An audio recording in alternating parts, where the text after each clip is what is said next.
తిరుపతి జిల్లా సత్యవేడు నియోజకవర్గం నారాయణవనం మండలంలో సత్యవేడు నియోజకవర్గం బహుజన్ సమాజ్ పార్టీ ఇన్ఛార్జ్ జైభీం ధనంజయ్ను పోలీసులు రాజకీయ ఒత్తిడి వల్ల ఇలా హింసించడం చాలా బాధాకరమని, నాలాంటి ఉన్నత విద్య చదువుకున్న విద్యావంతుడికి ఇలాంటి పరిస్థితి ఉంటే చదువులేని బహుజనుల పరిస్థితి ఏంటి అని ప్రశ్నించారు.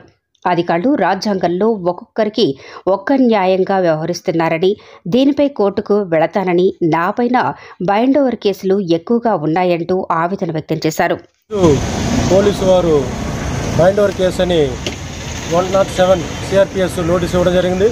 అందులో భాగంగా నన్ను ఎంఆర్ఓ ముందు ప్రొడ్యూస్ చేయడం జరిగింది. నేను ఒకటే అడుగుతున్నా, చంద్రబాబు నాయుడు మీద కేసులు ఉన్నాయి, జైలుకి వెళ్ళాడు. అదేవిధంగా జగన్మోహన్ రెడ్డి మీద కేసులు ఉన్నాయి, జైలుకి వెళ్ళాడు. వాళ్ళిద్దరిని ఎంఆర్ఓ ముందు ఎప్పుడైనా ప్రొడ్యూస్ చేశారా? వాళ్ళకు ఒక చట్టమా, మాకు ఒక చట్టమా? నేను ఇంతవరకు ఏ పోలింగ్ బూత్ దగ్గర గొడవలను చేయాల, ఎక్కడ పబ్లిక్ న్యూసెన్స్ చేయాల.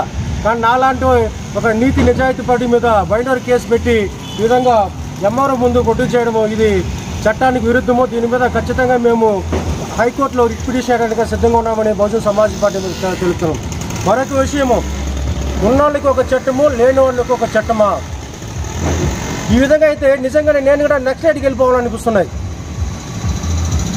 నేను ఎక్కడ ఏ యొక్క దొంగతనం చేయలేదు, ఎక్కడ పోలింగ్ బూత్ దగ్గర ఎక్కడ గొడవలు సృష్టించలేదు. నేను ప్రతి ఒక్క పిల్లలకి, యువకులకు చెప్పేది ఒకటే చెప్తుంటా, బాగా చదవండి, గొడవలు చేయకండి చెప్తున్నా తప్ప గొడవలు వెయ్యనని ఇంతవరకు ఎవరు చెప్పాల. కావాలని ఇప్పుడు ఎంఆర్ఓ ముందు ప్రొడ్యూస్ చేయడము, నన్ను ఒక అక్యూజ్ లాగా తెలియజేయడము నాకు చాలా బాధాకరం.